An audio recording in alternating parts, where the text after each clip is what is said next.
I'm Sally Lewis, now on Palm Beach TV. We've worked 2.5 years. It's been very costly, expensive. The town, I believe, wanted the Paramount restored. It won't get restored now. After at least 8 revisions to the project, the town council votes on the next chapter of the Paramount Theatre building. It's fascinating to me from where I stand looking at all of this data to see, but it certainly reflects the incredible contribution of the town of Palm Beach. The county's property appraiser crunches numbers on the town's growing property values. I do want to thank the residents for their patience. This project has been very long, but I think when it's done, I think everybody, future generations will thank us for being patient. And the end is on the horizon for Palm Beach's 10-year undergrounding project. The Palm Beach Civic Association brings you Palm Beach TV, the island's only newscast, sponsored by the Fortin Foundation of Florida. Now, the news. First, a new proposal to renovate the landmark Paramount building is back before the Palm Beach Town Council, but the top concerns remain the same: parking and traffic. It's my quality of life you're discussing today. It's the quality of life for those of us who live in this neighborhood. It's everything to me. The latest application for renovation of the historic Paramount building included 6 special exceptions that led to another marathon meeting, with the majority of those voicing opinions in opposition to building a private social club for $475 on the property. It's really an intensification of this area, and we cannot support a large private club.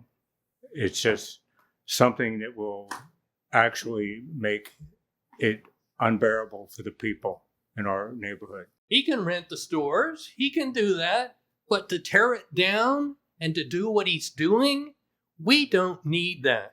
In 2021, Palm Beach resident Lester Werner and his son bought the nearly 100-year-old theater from the Paramount Church for $14 million. Because it is zoned in the commercial town-serving district, small retail spaces and offices are among some of the permitted uses by right. The Palm Beach Police and Fire Foundation and the Palm Beach Civic Association are among the tenants. A large social club requires a special exception from the town, as does the applicant's request for off-site parking and expanded church space for Sunday services. The project was deferred back in April to await the results of the Corradino traffic analysis, which was accepted unanimously in June by the town council. The report gave the roads adjacent to the Paramount a level D, meaning traffic congestion and longer wait times for drivers. The applicant's attorney addressed additional traffic concerns the project could bring. What we've done is we have staggered our occupancy at the peak hours in the morning and in the afternoon. We're limiting to 150 people would be occupying this enormous landmarked historic building. That number would increase to 250 at lunch, and then we would go to full occupancy in the evening and on the weekends of 412 people. During the July 10th development review meeting, the applicant dropped the request for the use of 55 off-site parking spots during late afternoon and weekend hours at 40 Coconut Row due to opposition from residents of the neighboring Palm Beach Towers. Those in favor of the club applauded Werner for his effort. I know that he has goodwill for the community, goodwill for the street, goodwill for Palm Beach, and is here to create a benefit for everybody. In the end, the council voted in favor of expanded church space for Sunday services, but denied the first special exception to build the private club on the property in a split 3-2 vote, with Councilman Lou Crampton and Ted Cooney dissenting. We are going to maximize the use of the Paramount, as we told you before, and we are going to look at all remedies that we can from a legal standpoint, because we believe the town was deserved today.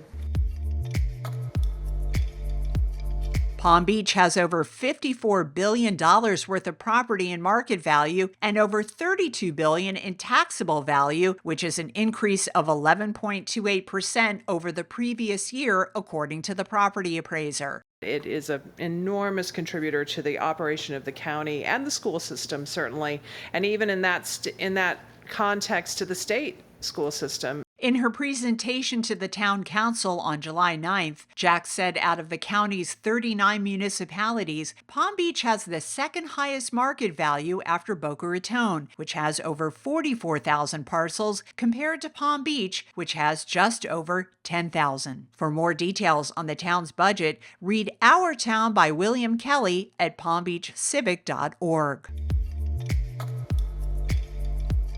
During an update on road paving progress in town, the undergrounding project to bury all of the overhead electrical, phone, and cable television lines was presented with an end goal in sight. Fingers crossed, I'm not being as optimistic and Pollyanna as I usually am.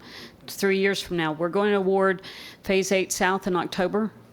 And 3 years from now, we should have all the poles down everywhere. The project, which began in 2017, is expected to be completed in 2027. And that wraps up Palm Beach TV. Stay up to date with the island's only newscast at palmbeachcivic.org and through our social media. Until next time, thank you for watching. Palm Beach TV is a production of the Palm Beach Civic Association.